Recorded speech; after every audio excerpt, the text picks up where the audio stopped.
అసలే ఎండాకాలం ఉష్ణోగ్రతలు వేడెక్కిస్తున్నాయి. ఇలాంటప్పుడు వాహనాల టైర్లు, రోడ్ల మధ్య ఘర్షణ ఎక్కువగా ఉండడంతో టైర్లు పేలిపోయే అవకాశాలు ఎక్కువ. ఇవే ప్రమాదాలకు కారణమవుతాయి.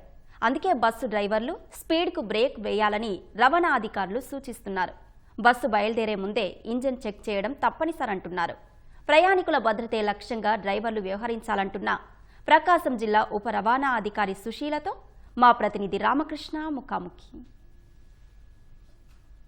ప్రస్తుతం ఉన్న తరుణంలో ఎండలు ఠారెక్కిస్తున్నాయి. ఈ క్రమంలోనే కొంత టైర్లు పగలటం, బస్సులు ఇబ్బంది వాతావరణం అయితే ఏర్పడుతూ ఉంది. ఉష్ణోగ్రతలు వేడెక్కటం వలన ఈ ఇంజన్లో కొంత మరమ్మతులు గురవటం, వీటన్నిటి వల్ల కొంత స్వల్పంగా అయితే బస్సు ప్రమాదాలు జరుగుతూ ఉన్నాయి. ఇటీవల ఘటనలు కొన్ని చోటు చేసుకున్నాయి. టంగుటూరు వద్ద కూడా టైర్ పేలటం వలన కొంత ఆందోళన గురయ్యారు. అయితే ప్రయాణికులంతా కూడా సురక్షితంగా బయటపడ్డారు. అయితే వీటన్నిటికి సంబంధించి బస్సులు తీసుకోవాల్సిన జాగ్రత్తలు ఏంటి అనే అంశాలను మనతో మాట్లాడడానికి ప్రకాశం జిల్లాకు సంబంధించినటువంటి ఉప రవాణా శాఖ అధికారి సుశీల ఉన్నారు. ఒకసారి మాట్లాడదాం. మేడం, ప్రధానంగా ఈ వేసవి సమయంలో బస్సులు యాజమాన్యాలు కావచ్చు, అలాగే ఆర్టీసీ వైపు నుంచి కావచ్చు, తీసుకోవాల్సిన జాగ్రత్తలు ఏముంటాయి?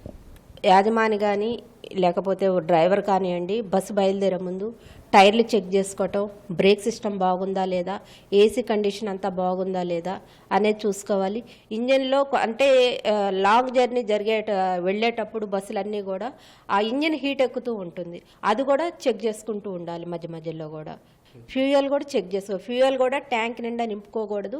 టైర్లో కూడా గాలి ఫుల్గా ఉండకూడదు. ఇవన్నీ చెక్ చేసుకోవాలి. బ్రేక్ సిస్టమ్ కరెక్ట్గా పడుతుందా లేదా అనేది చూసుకోవాలి.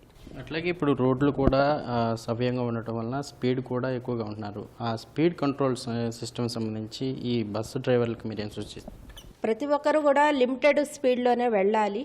మనం చెప్తున్నాము, అవేర్నెస్ ఇస్తున్నాము, కానీ కొద్దిగా ఓవర్ స్పీడ్ ఉంటుంది. ఆ ఓవర్ స్పీడ్ వల్ల యాక్సిడెంట్స్ ఎక్కువగా జరుగుతున్నాయి. ఆ ఓవర్ స్పీడ్ లేనప్పుడు మనకి ఎటువంటి యాక్సిడెంట్స్ అనేది జరగవు. అది గమనించాలి. ప్రతి ఒక్క డ్రైవర్ చేతిలో ఉండేటటువంటి సబ్జెక్ట్ ఇదంతా కూడా. ప్రధానంగా ప్రకాశం జిల్లాలో చూసుకున్నట్లయితే ఇటీవల రవాణా శాఖ మంత్రి కూడా పర్యటించారు. బ్లాక్ స్పాట్స్ కూడా గుర్తించారు. అక్కడ తగు జాగ్రత్తలు తీసుకోమని కొన్ని సూచనలు కూడా చేశారు. ఏమిటవి? మన జిల్లాలో మొత్తం 23 బ్లాక్ స్పాట్స్ ఉన్నాయండి ఇప్పటి వరకు. అవన్నీ కూడా మనం వెరిఫై చేయడం జరిగింది. ఎక్కడా కూడా మేజర్ ఇష్యూస్ అయితే ఎక్కడా లేవు. ఇల్యూమినేషన్ లేని ప్రాబ్లం ఒకటి, లేకపోతే మనకి రోడ్స్ ఊర్లు 2 జంక్షన్స్ జాయిన్ అయ్యే దగ్గర కొద్దిగా యాక్సిడెంట్స్ ఎక్కువ జరుగుతున్నాయి. ఆ యాక్సిడెంట్స్ దగ్గర తీసుకోవాల్సినటువంటి చర్యలు, అట్లానే కాన్వెక్స్ మిర్రర్స్ పెట్టించడము, అది డిఆర్సీ చైర్మన్ మన కలెక్టర్ గారి ఆధ్వర్యంలో, ఎస్పీ గారి ఆధ్వర్యంలో ఇవన్నీ జరుగుతూ ఉన్నాయి. ఇవి కాన్వెక్స్ మిర్రర్స్ అక్కడ పెట్టి వాళ్ళకి అవేర్నెస్ కల్పించడము, వారికి ఎదురొచ్చి వాహనాలు ఎక్కడొస్తున్నాయి ఏంటనేది చూసుకోవడానికి వీలుగా ఉండేటట్లు ప్లాన్ చేసుకోవడం జరిగింది. అవన్నీ కూడా రేపు డిఆర్ఎస్సీ చైర్మన్ గారు ముందు పెడతాము. అప్రూవల్ అయిన తర్వాత అవన్నీ కూడా ఇంప్లిమెంట్ చేస్తారు. అలాగే ఈ జాతీయ రహదారులు కావచ్చు, వీటన్నిటికి సంబంధించి PM రాత్ అనే ఒక అంశాన్ని కూడా తీసుకొచ్చారు. అది మన జిల్లాలో ఎలా అవలంబిస్తున్నారు? PM రాహత్కు సంబంధించి మనకి ఇది 7 డేస్ లోపల వీళ్ళు హాస్పిటల్స్కి వెళ్ళటము, డైరెక్ట్గా హాస్పిటల్లో అమౌంట్ అనేది డైరెక్ట్ త్రూ గవర్నమెంట్ నుంచి డైరెక్ట్ హాస్పిటల్స్కి వచ్చేటట్టు ప్లాన్ చేశారండి. అదంతా కూడా 1.5 lakh 1.5 lakh డైరెక్ట్గా మనకు గవర్నమెంటే హ్యాండ్ ఓవర్ చేస్తుంది. అంటే ప్రాణాలని స్పాట్లో కాపాడటం ఎట్లా అనే దాని మీద తీసుకోవటం.